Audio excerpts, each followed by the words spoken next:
ਅਸੀਂ ਕੈਮਿਸਟਾਂ ਨੇ ਸਾਨੂੰ ਇਹ ਸ਼ੰਕਾ ਹੈ ਕਿ ਜਿਸ ਤਰ੍ਹਾਂ ਪਹਿਲੇ ਇੱਕ ਬੰਦੇ ਨੇ ਇੱਥੇ ਇੱਕ ਫਰਜ਼ੀ ਐਨਜੀਓ ਬਣਾ ਕੇ ਜਨ ਔਸ਼ਧੀ ਦੀ ਅੰਡਰ ਦਾ ਟੇਬਲ ਅਲਾਟਮੈਂਟ ਕਰਾ ਲਈ ਸੀ, ਕਿਤੇ ਉਹ ਫਿਰ ਇਸ ਵੇਲੇ ਕਿਸੇ ਉਸੇ ਚੱਕਰ ਦੇ ਵਿੱਚ ਨਾ ਹੋਵੇ।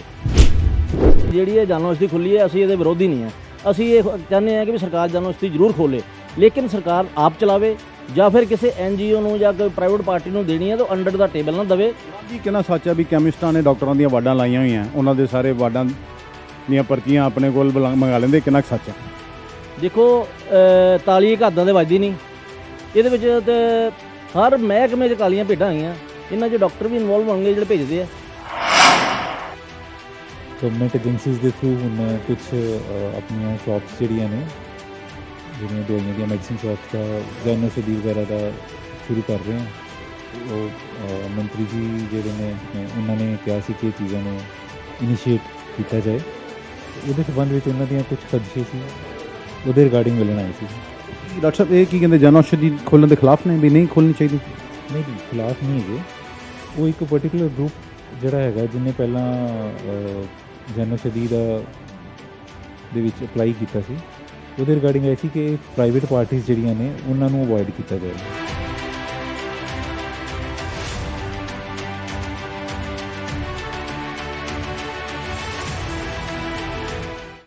D4 न्यूज़ देख रहे तमाम दोस्तों को दीपक भंडारी का नमस्कार। हम पहुंचे हैं गुरु नानक देव हॉस्पिटल में, मेडिकल सुपरिटेंडेंट के पास। ये गुरु नानक देव हॉस्पिटल के सामने जो दुकानें हैं वो एसोसिएशन के सदस्य हैं, इनसे मिलने के लिए आए हैं। हम आपको बता दें, हमारी तरफ से एक मुद्दा उठाया गया था कि गुरु नानक देव हॉस्पिटल में जो दुकान है आयुष्मान के तहत वहाँ पर लूट हो रही है, मरीजों को बिल नहीं दिया जाता और उसको दवा कितने की दी जाती है मरीज को कुछ पता नहीं है, जबकि उसके बदले में सरकार से पैसे लिए जा रहे हैं।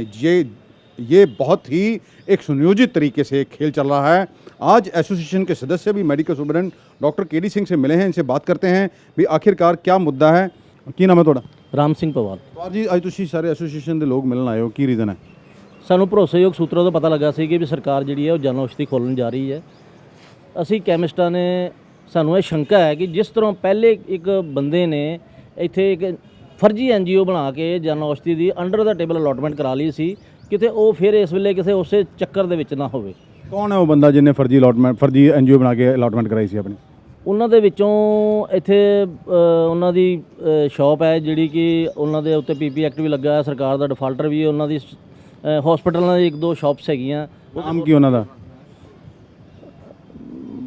ਸ਼ਾਇਦ ਹਸਪੀਟਲ ਮੈਡੀਕਲ ਏਜੰਸੀ ਹੈ, ਇਸ ਤਰ੍ਹਾਂ ਦਾ ਕੁਝ ਨਾਮ ਹੈ ਉਹਨਾਂ ਦਾ। ਉਹਦੇ ਪ੍ਰੋਪਰਾਈਟਰ ਸੰਜੀਵ ਜੈਨ ਸਾਹਿਬ ਹਸਪੀਟਲ ਦੇ ਵਿੱਚ ਉਹਦੇ ਫਾਦਰ ਐਮਪਲਾਈ ਹੈਗੇ ਸੀ। ਉਹਨਾਂ ਨੇ ਜੋੜ ਤੋੜ ਲਾ ਕੇ ਉਦੋਂ ਉਹ ਲੈ ਲਈ ਸੀ ਜਨ ਔਸ਼ਧੀ। ਲੇਕਿਨ ਉਹਦੇ ਵਾਸਤੇ ਅਸੀਂ ਫਿਰ ਉਸ ਵੇਲੇ ਅਸੀਂ ਸਾਰੇ ਕੈਮਿਸਟ ਇਕੱਠੇ ਹੋ ਕੇ ਹਾਈ ਕੋਰਟ ਗਏ ਸੀ। ਹਾਈ ਕੋਰਟ ਦੇ ਦਿਸ਼ਾ ਨਿਰਦੇਸ਼ ਅਨੁਸਾਰ ਇਹਨਾਂ ਨੇ ਕਿਹਾ ਸੀ ਕਿ ਵੀ ਇਹ ਮੈਟਰ ਨੂੰ ਦੇਖਿਆ ਜਾਵੇ। ਨਹੀਂ ਰਾਮ ਜੀ, ਤੁਸੀਂ ਕਿਉਂ ਐਸੋਸੀਏਸ਼ਨ ਵਾਲੇ ਕਿਉਂ ਖਿਲਾਫ ਹੋ? ਜਨ ਔਸ਼ਧੀ ਦਾ ਮਤਲਬ ਇਹ ਹੈਗਾ ਵੀ ਲੋਕਾਂ ਨੂੰ ਸਸਤੀ ਦਵਾਈ ਦੇਣੀ, ਤੁਸੀਂ ਕਿਉਂ ਖਿਲਾਫ ਹੋ ਜਨ ਔਸ਼ਧੀ ਦੇ? ਸਾਰੇ ਕੈਮਿਸਟ ਰਾਈਟ ਲੈਫਟ ਸਾਰੇ ਖੜੇ ਆ, ਅਸੀਂ ਜਨ ਔਸ਼ਧੀ ਦੇ ਖਿਲਾਫ ਨਹੀਂ ਆ। ਅਸੀਂ ਖਿਲਾਫ ਹੈ ਜਿਹੜਾ ਚੋਰ ਦਰਵਾਜ਼ੇ ਥਣੀ ਅੰਡਰ ਦਾ ਟੇਬਲ ਜਨ ਔਸ਼ਧੀ ਦੇ ਨਾਂ 'ਤੇ ਲੋਕਾਂ ਨੂੰ ਲੁੱਟਣ ਬਾਰੇ ਜਿਹੜੀ ਹੈ, ਜਨ ਔਸ਼ਧੀ ਦੇ ਨਾਂ 'ਤੇ ਇੱਕ ਲੁੱਟ ਦਾ ਦੁਕਾਨ ਖੋਲ੍ਹਣ ਵਾਸਤੇ ਅਸੀਂ ਉਹਦੇ ਖਿਲਾਫ ਹੈ। ਤੁਹਾਡਾ ਕਹਿਣ ਦਾ ਮਕਸਦ ਹੈ ਜਿਹੜੇ ਬੰਦੇ ਨੂੰ ਅਲਾਟ ਕੀਤੀ ਜਾ ਰਹੀ ਸੀ ਦੁਕਾਨ, ਉਹਦਾ ਮਕਸਦ ਕੋਈ ਜਨ ਸੇਵਾ ਕਰਨਾ ਨਹੀਂ ਹੈ, ਉਹਦਾ ਮਕਸਦ ਹੈ ਕਿ ਪੈਸੇ ਬਣਾਉਣਾ। ਉਹ ਕਿਉਂਕਿ ਉਹਨੇ ਤਾਜ਼ਾ ਹੀ ਜਨ ਔਸ਼ਧੀ ਦੀ ਐਨਜੀਓ ਬਣਾਈ ਅਤੇ ਉਹ ਆਪਣੇ ਨਾਂ 'ਤੇ ਜਨ ਔਸ਼ਧੀ ਅਲਾਟ ਕਰਾਈ ਸੀ। ਮਤਲਬ ਉਹ ਅਗਰ ਉਹ ਸੇਵਾ ਕਰਦਾ ਹੁੰਦਾ ਤਾਂ ਪਿਛਲੇ ਕਈ ਸਾਲਾਂ ਤੋਂ ਹੋਣਾ ਸੀ, ਲੇਕਿਨ ਉਹਨਾਂ ਨੇ ਜਦੋਂ ਜਨ ਔਸ਼ਧੀ ਅਲਾਟ ਕਰਾਣੀ ਉਸ ਤੋਂ ਕੁਛ ਦਿਨ ਪਹਿਲਾਂ ਹੀ ਉਹ ਆਪਣੀ ਐਨਜੀਓ ਬਣਾਈ ਸੀ। ਅੱਛਾ, ਇਹਨਾਂ ਕੋਲ ਹੋਰ ਵੀ ਦੁਕਾਨਾਂ ਹੈਗੀਆਂ ਕੁਝ? ਇਹਨਾਂ ਕੋਲ ਇੱਥੇ ਐਮਰਜੈਂਸੀ ਦੇ ਵਿੱਚ ਦੁਕਾਨ ਵੀ ਹੈਗੀ ਹੈ, ਟੀਬੀ ਹਸਪਤਾਲ ਦੇ ਵਿੱਚ ਵੀ ਦੁਕਾਨ ਹੈਗੀ ਹੈ, ਇਹ ਚਲਾ ਰਹੇ। ਸਰਕਾਰੀ ਥਾਵਾਂ ਤੇ ਕਬਜ਼ੇ ਕੀਤੇ ਹੋਏ ਆ ਇਹ ਇਹਨਾਂ ਕੋਲ ਸ਼ਾਇਦ ਕੋਈ ਪੰਜਾਬ ਦੇ ਵਿੱਚ ਇੱਕ ਹੋਰ ਦੁਕਾਨ ਵੀ ਸੀ ਜਿਹੜੀ ਹਾਈ ਕੋਰਟ ਦੇ ਦਿਸ਼ਾ ਨਿਰਦੇਸ਼ ਅਨੁਸਾਰ ਉਹ ਬੰਦ ਕਰਾਈ ਗਈ ਸੀ। ਤੁਹਾਡਾ ਕੀ ਮਤਲਬ ਹੈ ਇਹਨਾਂ ਨੇ ਜਿਹੜੇ ਸੀਗੇ ਉਹਦਾ ਕੋਈ ਨਜਾਇਜ਼ ਫਾਇਦਾ ਚੱਕ ਕੇ ਉਹ ਸਾਰੇ ਲੂਪ ਹੋਲ ਇਹਨਾਂ ਨੂੰ ਪਤਾ ਸੀ ਤੇ ਦੁਕਾਨਾਂ ਲਈਆਂ ਤੇ ਉਹਨਾਂ ਦੇ ਉਹਦਾ ਦੁਕਾਨ ਲਈ ਤੇ ਕਿਰਾਏ ਤੇ ਬਾਅਦ ਚੋਂ ਲੇਕਿਨ ਉਹਨੂੰ ਕੰਟੀਨਿਊ ਕਰੀ ਗਏ? ਇਹਦੇ ਬਾਰੇ ਤਾਂ ਸਰਕਾਰ ਜ਼ਿਆਦਾ ਜਾਣ ਸਕਦੀ ਹੈ ਵੀ ਉਹ ਕੰਟੀਨਿਊ ਕਿਉਂ ਹੋ ਰਿਹਾ ਹੈ। ਅਗਰ ਉਹ ਸਰਕਾਰ ਦੇ ਡਿਫਾਲਟਰ ਵੀ ਹੈ, ਉਹਨਾਂ ਦੀ ਕਈ ਵਾਰ ਅਖਬਾਰਾਂ 'ਚ ਖਬਰਾਂ ਵੀ ਆਈਆਂ, ਤੇ ਕੰਟੀਨਿਊ ਕਿੱਦਾਂ ਹੋ ਰਿਹਾ ਇਹਦੇ ਬਾਰੇ ਤਾਂ ਮਹਿਕਮਾ ਹੀ ਜਾਣ ਸਕਦਾ। ਤੁਸੀਂ ਮੈਡੀਕਲ ਸੁਪਰਡੈਂਟ ਸਾਹਿਬ ਕੋਲ ਪੁੱਛ ਸਕਦੇ ਹੋ। ਲੇਕਿਨ ਮੈਂ ਇਹ ਜਾਣਦਾ ਕਿ ਵੀ ਜਿਹੜੀ ਇਹ ਜਨ ਔਸ਼ਧੀ ਖੁੱਲੀ ਹੈ, ਅਸੀਂ ਇਹਦੇ ਵਿਰੋਧੀ ਨਹੀਂ ਹੈ। ਅਸੀਂ ਇਹ ਚਾਹੁੰਦੇ ਹਾਂ ਕਿ ਵੀ ਸਰਕਾਰ ਜਨ ਔਸ਼ਧੀ ਜ਼ਰੂਰ ਖੋਲੇ, ਲੇਕਿਨ ਸਰਕਾਰ ਆਪ ਚਲਾਵੇ ਜਾਂ ਫਿਰ ਕਿਸੇ NGO ਨੂੰ ਜਾਂ ਕੋਈ ਪ੍ਰਾਈਵੇਟ ਪਾਰਟੀ ਨੂੰ ਦੇਣੀ ਹੈ ਤਾਂ ਅੰਡਰ ਦਾ ਟੇਬਲ ਨਾ ਦੇਵੇ, ਉਹਦਾ ਨੋਰਮਸ ਲਵੇ, ਉਹਦੇ ਪਾਲਿਸੀ ਬਣਾਏ, ਇਹ ਸਹੀ ਹੱਥਾਂ 'ਚ ਦੇਵੇ, ਇਹਦਾ ਮਿਸਯੂਜ਼ ਨਾ ਹੋਵੇ। ਮਿਸਯੂਜ਼ ਨਾ ਹੋਵੇ। ਜਨ ਔਸ਼ਧੀ ਦੀ ਆੜ ਦੇ ਵਿੱਚ ਜੋ ਕੋਈ ਵੀ ਗਰੀਬ ਬੰਦਾ ਜਾਂਦਾ ਹੈ ਤੇ ਉਹ ਲੁੱਟਿਆ ਨਾ ਜਾਵੇ। ਤਾਂ ਇੱਕ ਬੜਾ ਇੱਕ ਸੰਯੋਜਿਤ ਤਰੀਕੇ ਨਾਲ ਇੱਥੇ ਇੱਕ ਮਾਫੀਆ ਵੀ ਚੱਲ ਰਿਹਾ ਹੈ। ਆਪਣੇ ਬੰਦੇ ਕਹਿੰਦੇ ਆਰੋਪ ਲੱਗਦੇ ਆ ਵੀ ਬੰਦੇ ਛੱਡੇ ਆ, ਉਹ ਮਰੀਜ਼ ਨੂੰ ਘੇਰਦੇ ਆ ਤੇ ਦੁਕਾਨ ਤੇ ਲੈ ਜਾਂਦੇ। ਕਈ ਵਾਰੀ ਮਰੀਜ਼ਾਂ ਦੇ ਨਾਲ ਜਿਹੜੀ ਹੈ ਧੋਖਾ ਵੀ ਹੋਇਆ, ਪੈਸੇ ਲੈ ਕੇ ਭੱਜ ਜਾਂਦੇ ਉਹਨਾਂ ਕੋਲ। ਅਸੀਂ ਉਹਦਾ ਵੀ ਵਿਰੋਧ ਕਰਦੇ ਹਾਂ। ਅਸੀਂ ਹੁਣੇ ਜਦੋਂ ਡੈਪੂਟੇਸ਼ਨ ਹੁਣੇ ਅਸੀਂ ਮਿਲੇ ਹਾਂ ਤੇ ਅਸੀਂ ਉਹਨਾਂ ਨੂੰ ਕਿਹਾ ਕਿ ਵੀ ਐਸਾ ਅਸੀਂ ਕਿਸੇ ਬੰਦੇ ਦੇ ਨਾਲ ਨਹੀਂ ਆ, ਅਸੀਂ ਤੁਹਾਡੀ ਮਦਦ ਕਰਾਂਗੇ।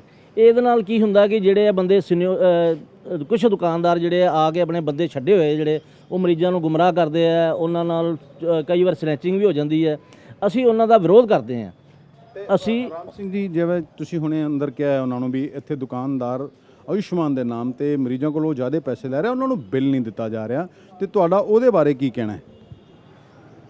ਉਹਦੇ ਬਾਰੇ ਮੈਡੀਕਲ ਸੁਪਰਡੈਂਟ ਸਾਹਿਬ ਕਹਿੰਦੇ ਆ ਵੀ ਉਹਦਾ ਪਹਿਲੇ ਵੀ ਇੱਕ ਸ਼ਿਕਾਇਤ ਆਈ ਹੈ, ਅਸੀਂ ਉਹਦੇ ਬਾਰੇ ਕਾਰਵਾਈ ਕਰ ਰਹੇ ਹਾਂ। ਨਹੀਂ, ਤੁਹਾਡੇ ਜਾਣਕਾਰੀ 'ਚ ਹੈਗਾ ਵੀ ਮਰੀਜ਼ਾਂ ਨਾਲ ਲੁੱਟ ਹੋ ਰਹੀ ਹੈ? ਸਾਰੇ ਕੈਮਿਸਟਰ ਨੂੰ ਪਤਾ ਜੀ, ਸਾਰੇ ਕੈਮਿਸਟਰ ਨੂੰ ਪਤਾ, ਸਾਰੇ ਕੈਮਿਸਟ ਆਏ ਆ ਕਿ ਅਸੀਂ ਤੁਹਾਡੇ ਨਾਲ ਹੈ। ਇਹਨਾਂ ਨੂੰ ਠੱਲ ਕਿਸ ਤਰ੍ਹਾਂ, ਕੀ ਨਾਮ ਹੈ ਤੁਹਾਡਾ? ਮੇਰਾ ਨਾਮ ਹਰਿੰਦਰ ਸਿੰਘ ਹੈ ਜੀ। ਕਿਸ ਤਰ੍ਹਾਂ ਤੁਹਾਨੂੰ ਪਤਾ ਜੀ ਵੀ ਸਾਰੀ ਲੁੱਟ ਹੋ ਰਹੀ ਮਰੀਜ਼ਾਂ ਦੇ ਨਾਲ? ਸੁਣੋ, ਇਹ 'ਚ 47 ਦੁਕਾਨਾਂ ਨੇ ਐਸੋਸੀਏਸ਼ਨ ਦੇ ਵਿੱਚ। ਕੋਈ ਹਰ ਇੱਕ ਐਸੋਸੀਏਸ਼ਨ 'ਚ ਮਾੜੇ ਬੰਦੇ ਵੀ ਹੁੰਦੇ, ਚੰਗੇ ਵੀ ਹੁੰਦੇ ਆ। ਹੁਣ ਜੇ 47 ਆ ਤੇ 4 ਬੰਦੇ ਗਲਤ ਨਿਕਲਣਗੇ। ਮੇਰੇ ਕਹਿਣ ਦਾ ਮਤਲਬ ਹੈ ਤੁਹਾਨੂੰ ਕਿਸ ਤਰ੍ਹਾਂ ਪਤਾ ਹੈ ਵੀ ਇਹ ਸਾਰਾ ਸੰਯੋਜਿਤ ਤਰੀਕੇ ਨਾਲ ਖੇਡ ਚੱਲ ਰਿਹਾ? ਮੈਂ ਦੱਸਦਾ ਜੀ, ਅਸੀਂ ਬਾਹਰ ਰਹਿੰਦੇ ਆ, ਸਾਨੂੰ ਲੋਕ ਆਣ ਕੇ ਦੱਸਦੇ ਨੇ। ਹੁਣ ਕੋਈ ਮਾਤਾ ਉਹਦੇ ਪੈਰੀ ਚੱਪਲ ਨਹੀਂ ਹੁੰਦੀ, ਔਰ ਕੋਈ 500 ਰੁਪਏ ਲੈ ਕੇ ਕੋਈ ਕਹਿ ਜੂਗਾ ਵੀ ਟੈਸਟ ਕਰਾਉਣੇ, ਨਾ ਟੈਸਟ ਦੀ ਰਿਪੋਰਟ ਆਉਂਦੀ ਨਾ ਕੁਛ ਆਉਂਦਾ। ਉਹ ਤੇ ਤੁਹਾਡੀ ਗੱਲ, ਜਿਹੜੀ ਤੁਸੀਂ ਦਵਾਈਆਂ ਦੀ ਗੱਲ ਕੀਤੀ ਵੀ ਦਵਾਈਆਂ ਇਸ ਤਰ੍ਹਾਂ ਬਿੱਲ ਨਹੀਂ ਦਿੱਤਾ ਜਾਂਦਾ, ਮਰੀਜ਼ਾਂ ਕੋਲ ਵੱਧ ਪੈਸੇ ਲੈ ਜਾਂਦੇ, ਉਹ ਪੇਸ਼ੈਂਟ ਆਣ ਕੇ ਦੱਸਦੇ ਆ ਜੀ। ਸਾਡੇ ਕੋਲ ਕੋਈ ਐਵੇਂ ਦੇ ਜੋ ਪੇਸ਼ੈਂਟ ਸਾਨੂੰ ਕੋਈ ਹੈ ਤਾਂ ਨਹੀਂ ਹੈ। ਜਿੱਦਾਂ ਪੇਸ਼ੈਂਟ ਸਾਨੂੰ ਆਣ ਕੇ ਦੱਸਦੇ ਨੇ, ਅਸਲ ਵਿੱਚ ਜੇ 10 ਕੰਪਲੇਨਾਂ ਆਉਂਦੀਆਂ ਉਹ 'ਚ ਇੱਕ 'ਚ ਤਾਂ ਸੱਚਾਈ ਹੋਊਗੀ। ਅਸੀਂ ਤਾਂ ਇਹ ਗੱਲ ਕਹਿੰਦੇ ਹਾਂ। ਹੋਰ ਰਾਮ ਜੀ, ਤੁਸੀਂ ਹੋਰ ਕਿਹੜੀ ਡਿਮਾਂਡ ਸੀ ਤੁਹਾਡੀ? ਮੈਂ ਇਹ ਦੱਸਣਾ ਚਾਹੁੰਦਾ ਕਿ ਵੀ ਜਿਹੜੀ ਹੈ ਸਿਸਟਮ ਚੱਲ ਰਿਹਾ ਨਾ ਕਿ ਮਰੀਜ਼ਾਂ ਦੇ ਕੋਲ ਜਾ ਕੇ ਉਹਨਾਂ ਦੀ ਪਰਚੀ ਖੋਣਾ, ਉਹਨਾਂ ਦੇ ਟੈਸਟ ਵਾਸਤੇ ਲੈ ਕੇ ਜਾਣਾ, ਉਹਦੇ ਨਾਲ ਜਿਹੜਾ ਗੁਰੂ ਨਾਨਕ ਦੇਵ ਹਸਪਤਾਲ ਜਿਹੜਾ ਹੈਗਾ ਇੱਕ ਨਾਰਥ ਇੰਡੀਆ ਦਾ ਸਭ ਤੋਂ ਵੱਡਾ ਇੰਸਟੀਚਿਊਟ ਹੈ। ਇਹਦੀ ਆਲ ਓਵਰ ਇੰਡੀਆ 'ਚ ਬੜੀ ਅੱਛੀ ਸਾਖ ਹੈ। ਇਹਦੇ ਨਾਲ ਜਿਹੜੀ ਹੈ ਸਾਖ ਦੇ ਉੱਤੇ ਵੀ ਵੱਟਾ ਲੱਗਦਾ। ਕੈਮਿਸਟਰਾਂ ਤੇ ਲੱਗਦਾ ਹੀ ਲੱਗਦਾ, ਲੇਕਿਨ ਇੰਸਟੀਚਿਊਟ ਦੇ ਵੀ ਤੇ ਦਾਗ ਲੱਗਦਾ। ਰਾਮ ਜੀ, ਕਿੰਨਾ ਸੱਚ ਹੈ ਵੀ ਕੈਮਿਸਟਾਂ ਨੇ ਡਾਕਟਰਾਂ ਦੀਆਂ ਵਾਰਡਾਂ ਲਾਈਆਂ ਹੋਈਆਂ, ਉਹਨਾਂ ਦੇ ਸਾਰੇ ਵਾਰਡਾਂ ਦੀਆਂ ਪਰਚੀਆਂ ਆਪਣੇ ਕੋਲ ਮੰਗਾ ਲੈਂਦੇ? ਕਿੰਨਾ ਕੁ ਸੱਚ ਹੈ? ਦੇਖੋ, ਤਾਲੀ ਇੱਕ ਹੱਦਾਂ ਦੇ ਵੱਜਦੀ ਨਹੀਂ। ਇਹਦੇ ਵਿੱਚ ਤੇ ਹਰ ਮਹਿਕਮੇ 'ਚ ਕਾਲੀਆਂ ਭੇਡਾਂ ਆਈਆਂ। ਇਹਨਾਂ 'ਚ ਡਾਕਟਰ ਵੀ ਇਨਵੋਲਵ ਹੋਣਗੇ ਜਿਹੜੇ ਭੇਜਦੇ ਆ। ਅਸੀਂ ਉਹਨਾਂ ਦਾ ਵਿਰੋਧ ਕਰਦੇ हैं। और तुसी कुछ कहना चाहो? धन्यवाद। ये देखिए, इनका कहना है कि ये जो भी अगर जन औषधि खोले जाने के ये खिलाफ नहीं है, लेकिन उन लोगों को नहीं देना चाहिए जिनका मकसद मात्र पैसे कमाना है। हम बात करेंगे मेडिकल सुपरिटेंडेंट डॉक्टर के डी सिंह के साथ, उनका क्या कहना है। साल नाल गुरु नानक देव हॉस्पिटल के मेडिकल सुपरिटेंडेंट डॉक्टर के डी सिंह इन्होंने पूछते। डॉक्टर साहब सत श्री अकाल। डॉक्टर साहब ਸਤਿ ਸ਼੍ਰੀ ਅਕਾਲ ਜੀ। डॉक्टर साहब, ਅੱਜ ਤੁਹਾਨੂੰ ਕੈਮਿਸਟ ਐਸੋਸੀਏਸ਼ਨ ਵਾਲੇ ਮਿਲੇ ਸੀ, क्या उन्हों का कहना है जी? ਉਹਨਾਂ ਨੂੰ ਪਤਾ ਚੱਲਿਆ ਸੀ ਕਿ ਜਿਹੜਾ ਅਸੀਂ ਗਵਰਨਮੈਂਟ ਏਜੰਸੀਜ਼ ਦੇ ਥਰੂ ਹੁਣ ਕੁਝ ਆਪਣੀਆਂ ਸ਼ਾਪਸ ਜਿਹੜੀਆਂ ਨੇ, ਜਿਹੜੀਆਂ ਦਵਾਈਆਂ ਦੀਆਂ ਮੈਡੀਸਿਨ ਸ਼ਾਪਸ ਦਾ ਜਨ ਔਸ਼ਧੀ ਵਗੈਰਾ ਦਾ ਸ਼ੁਰੂ ਕਰ ਰਹੇ ਹਾਂ। ਉਹ ਮੰਤਰੀ ਜੀ ਜਿਹੜੇ ਨੇ ਉਹਨਾਂ ਨੇ ਕਿਹਾ ਸੀ ਕਿ ਇਹ ਚੀਜ਼ਾਂ ਨੂੰ ਇਨੀਸ਼ੀਏਟ ਕੀਤਾ ਜਾਏ। ਉਹਦੇ ਸੰਬੰਧ ਵਿੱਚ ਉਹਨਾਂ ਦੀਆਂ ਕੁਝ ਖਦਸ਼ੇ ਸੀ, ਉਹਦੇ ਰਿਗਾਰਡਿੰਗ ਮਿਲਣ ਆਏ ਸੀ। ਕੀ ਡਾਕਟਰ ਸਾਹਿਬ ਇਹ ਕੀ ਕਹਿੰਦੇ, ਜਨ ਔਸ਼ਧੀ ਖੋਲ੍ਹਣ ਦੇ ਖਿਲਾਫ ਨੇ ਵੀ ਨਹੀਂ ਖੋਲ੍ਹਣੀ ਚਾਹੀਦੀ? ਨਹੀਂ ਖਿਲਾਫ ਨਹੀਂ ਹੈਗੇ। ਉਹ ਇੱਕ ਪਰਟੀਕੂਲਰ ਗਰੁੱਪ ਜਿਹੜਾ ਹੈਗਾ ਜਿਹਨੇ ਪਹਿਲਾਂ ਜਨ ਔਸ਼ਧੀ ਦੇ ਵਿੱਚ ਅਪਲਾਈ ਕੀਤਾ ਸੀ, ਉਹਦੇ ਰਿਗਾਰਡਿੰਗ ਆਈ ਸੀ ਕਿ ਪ੍ਰਾਈਵੇਟ ਪਾਰਟੀਆਂ ਜਿਹੜੀਆਂ ਨੇ ਉਹਨਾਂ ਨੂੰ ਅਵੋਇਡ ਕੀਤਾ ਜਾਏ। ਇਹਨਾਂ ਦਾ ਇੱਕ ਆਰੋਪ ਹੈ ਜੀ ਵੀ ਇੱਕ ਇੱਥੇ ਹੀ ਸੁਪਰਡੈਂਟ ਸੀਗੇ ਪਹਿਲੇ, ਉਹਨਾਂ ਨੇ ਆਪਣੇ ਇੱਥੇ ਵੀ ਤਰੀਕੇ ਨਾਲ ਲਈ ਹੈ ਦੁਕਾਨ, ਇੱਕ ਟੀਬੀ ਹਸਪੀਟਲ ਵੀ ਦੁਕਾਨ ਲਈ ਹੈ, ਤੇ ਹੁਣ ਉਹ ਕਿਉਂਕਿ ਉਹ ਸਾਰੇ ਨੋਰਮਸ ਜਾਣਦੇ ਨੇ, ਉਹ ਉਹਨਾਂ ਨੋਰਮਸ ਨੂੰ ਦੇ ਮਾਹਰ ਹੋਣ ਕਰਕੇ ਇੱਥੇ ਵੀ ਆਪਣੇ ਜਨ ਔਸ਼ਧੀ ਲੈ ਲਈ, ਤੇ ਹੁਣ ਉਹਨੂੰ ਖੋਲ੍ਹਣ ਦੀ ਤਿਆਰੀ 'ਚ ਨੇ। ਨਹੀਂ ਜਨ ਔਸ਼ਧੀ ਲਈ ਥੋੜ੍ਹੀ ਹੈ ਉਹਨੇ। ਨਹੀਂ ਸਰ, ਉਹਨਾਂ ਨੇ ਇੱਕ ਖੋਲ੍ਹ ਲਈ ਸੀ ਨਾ ਐਨਜੀਓ ਬਣਾ ਕੇ ਦੀ। ਖੁੱਲ੍ਹੀ ਨਹੀਂ ਹੈ, ਉਹਨਾਂ ਨੇ ਅਪਲਾਈ ਕੀਤਾ ਸੀ ਪਰ ਉਹ ਖੁੱਲ੍ਹ ਨਹੀਂ ਪਾਈ। ਤੇ ਸਰ ਤੁਹਾਡੇ ਉਹ ਡਿਫਾਲਟਰ ਨੇ ਕੀ ਪੈਸੇ ਨਹੀਂ ਦੇ ਰਹੇ? ਹਾਂ ਨਹੀਂ, ਉਹਨਾਂ ਦਾ ਕੇਸ ਚੱਲਦਾ ਪਿਆ। ਕੈਮਿਸਟ ਐਸੋਸੀਏਸ਼ਨ ਨੇ ਉਹਨਾਂ ਦੇ ਉੱਤੇ ਕੇਸ ਕੀਤਾ ਹੋਇਆ, ਉਹ ਕੇਸ ਚੱਲ ਰਿਹਾ ਹਾਈ ਕੋਰਟ ਦੇ ਵਿੱਚ। ਨਹੀਂ ਸਰ, ਵੈਸੇ ਤੁਹਾਡੇ ਵੀ ਹਸਪੀਟਲ ਦੇ ਵੀ ਪੈਸੇ ਦੇਣੇ ਉਹਨਾਂ ਨੇ? ਹਸਪੀਟਲ ਦੇ ਵੀ ਉਹਨਾਂ ਦੇ ਨਾਲ ਕੇਸ ਚੱਲ ਰਿਹਾ ਹੈ, ਤੇ ਉਹ ਅਸੀਂ ਹੁਣ ਸਾਰਾ ਟੇਕਅਪ ਕਰ ਰਹੇ ਹਾਂ ਮੈਟਰ। ਅੱਛਾ ਡਾਕਟਰ ਸਾਹਿਬ, ਇੱਕ ਇਹਨਾਂ ਨੇ ਗੱਲ ਕੀਤੀ ਹੁਣੇ ਵੀ ਇਸ ਤਰ੍ਹਾਂ ਵੀ ਜਿਹੜੇ ਆਯੁਸ਼ਮਾਨ ਦੇ ਮਰੀਜ਼ਾਂ ਨੂੰ ਲੁੱਟਿਆ ਜਾ ਰਿਹਾ, ਇਹਨਾਂ ਨੇ ਆਪਣੀ ਉਹਦੇ 'ਚ ਵੀ ਸ਼ਿਕਾਇਤ ਵੀ ਲਿਖਿਆ, ਤੁਹਾਡੇ ਨੋਟਿਸ ਵੀ ਇਹਨਾਂ ਨੇ ਲਿਆਂਦਾ ਹੈ ਕੈਮਿਸਟਾਂ ਨੇ, ਵੀ ਬਿੱਲ ਨਹੀਂ ਦਿੱਤੇ ਜਾਂਦੇ ਮਰੀਜ਼ ਨੂੰ। ਉਹ ਬਿੱਲ ਸਰ ਦਿੱਤੇ ਨਹੀਂ ਜਾਂਦੇ, ਤੇ ਬਿੱਲ ਪਾਸ ਕਿਸ ਤਰ੍ਹਾਂ ਹੁੰਦੇ ਜੀ? ਇਹ ਕਿਸ ਤਰ੍ਹਾਂ, ਇਹਨੂੰ ਕੌਣ ਵੈਰੀਫਾਈ ਕਰਦਾ ਹੈ ਕਿ ਵਾਕਈ ਇਹ ਕੁਝ ਜੋ ਬਿੱਲ ਪਾਸ ਹੋਣ ਲਈ ਆ ਰਹੇ ਉਹ ਦਵਾਈ ਮਰੀਜ਼ਾਂ ਨੂੰ ਦਿੱਤੀ ਜਾ ਰਹੀ ਹੈ ਜਾਂ ਨਹੀਂ ਦਿੱਤੀ ਜਾ ਰਹੀ? ਦੇਖੋ ਇਹ ਤਾਂ ਜਿਹੜਾ ਕੰਸਰਨ ਡਿਪਾਰਟਮੈਂਟ ਹੁੰਦਾ, ਜਦੋਂ ਤੱਕ ਉਹ ਵੈਰੀਫਾਈ ਕਰਕੇ ਨਹੀਂ ਦਿੰਦਾ ਜਿਹਨੇ ਮੰਗਵਾਈ ਹੈ ਦਵਾਈ, ਜਦੋਂ ਤੱਕ ਉਹ ਕੰਸਰਨਡ ਡਿਪਾਰਟਮੈਂਟ ਨਹੀਂ ਦਿੰਦਾ ਉਨੀ ਦੇਰ ਤੱਕ ਉਹ ਵੈਰੀਫਿਕੇਸ਼ਨ ਨਹੀਂ ਹੁੰਦੀ। ਜਦੋਂ ਉਹ ਵੈਰੀਫਾਈ ਕਰਕੇ ਦਿੰਦੇ ਆ ਫਿਰ ਉਹੀ ਬਿੱਲ ਪਾਸ ਹੁੰਦੇ ਆ, ਬਾਕੀ ਨਹੀਂ ਹੁੰਦੇ। ਸਰ ਤੁਹਾਡੇ ਨੋਟਿਸ 'ਚ ਅਸੀਂ ਵੀ ਲਿਆਂਦਾ ਸੀ ਵੀ ਬਿੱਲ ਨਹੀਂ ਦਿੱਤੇ ਜਾਂਦੇ ਮਰੀਜ਼ ਨੂੰ, ਦਵਾਈ ਦੇ ਦਿੱਤੀ ਜਾਂਦੀ ਹੈ। ਦਵਾਈ ਕਿੰਨੇ ਦੀ ਹੈ ਕੌਣ ਜਾਣਦਾ ਹੈ ਸਰ? ਉਸ ਤੋਂ ਬਾਅਦ ਕੋਈ ਐਕਸ਼ਨ ਲਿਆ ਗਿਆ ਜੀ? ਹਾਂਜੀ, ਉਹਨਾਂ ਨੂੰ ਬੁਲਾ ਕੇ ਬੜੀ ਸਖਤ ਤਾੜਨਾ ਦਿੱਤੀ ਗਈ ਹੈ। ਜੇ ਬਿੱਲ ਨਹੀਂ ਹੋਏਗਾ ਤਾਂ ਫਿਰ ਉਹਨਾਂ ਦੀ ਪੇਮੈਂਟ ਕਿਸ ਤਰ੍ਹਾਂ ਹੋਏਗੀ? ਸਰ ਬਿੱਲ ਤਾਂ ਫਰਜ਼ੀ ਬਣਾ ਮਰੀਜ਼ ਨੂੰ, ਤੇ ਮਰੀਜ਼ ਤੇ ਦਵਾਈ ਲੈ ਕੇ ਚੱਲ ਜਾਂਦਾ, ਤੁਸੀਂ ਕਿਸ ਤਰ੍ਹਾਂ ਚੈੱਕ ਕਰਦੇ ਹੋ ਜੀ? ਉਹ ਕੋਈ ਪੈਰਾਮੀਟਰ ਹੀ ਨਹੀਂ ਗਾ ਚੈੱਕ ਕਰਨ ਦਾ ਆਪਣਾ ਕੋਲ? ਜਿਹਨੇ ਮੰਗਵਾਈ ਹੈ ਉਹਦੀ ਰਿਸਪੌਂਸਿਬਿਲਿਟੀ ਹੈ। ਉਹਦੇ ਫਾਈਲਸ ਦੇ ਵਿੱਚ ਜੇ ਲਿਖੀ ਨਹੀਂ ਹੋਈ ਦਵਾਈ, ਜੇ ਦਿੱਤੀ ਨਹੀਂ ਹੋਈ, ਤੇ ਫਿਰ ਉਹ ਕਿਸ ਤਰ੍ਹਾਂ ਵੈਰੀਫਾਈ ਕਰੇਗਾ ਨਾ? ਕਿਸੇ ਮੰਨ ਲਓ ਸਰ ਜੇ ਕੋਈ ਉਹਦੇ ਨਾਲ ਰਲ ਜਾਂਦਾ ਫਿਰ ਉਹਦੀ ਜ਼ਿੰਮੇਵਾਰੀ ਹੈ, ਉਹਦੀ ਜ਼ਿੰਮੇਵਾਰੀ ਤੈਅ ਹੋਏਗੀ ਫਿਰ। ਤੇ ਸਰ ਹੁਣ ਤੁਸੀਂ ਕੁੱਲ ਮਿਲਾ ਕੇ ਤੁਹਾਡਾ ਇਹਨਾਂ ਨੂੰ ਕੀ ਆਸ਼ਵਾਸਨ ਦਿੱਤਾ ਗਿਆ ਜੀ?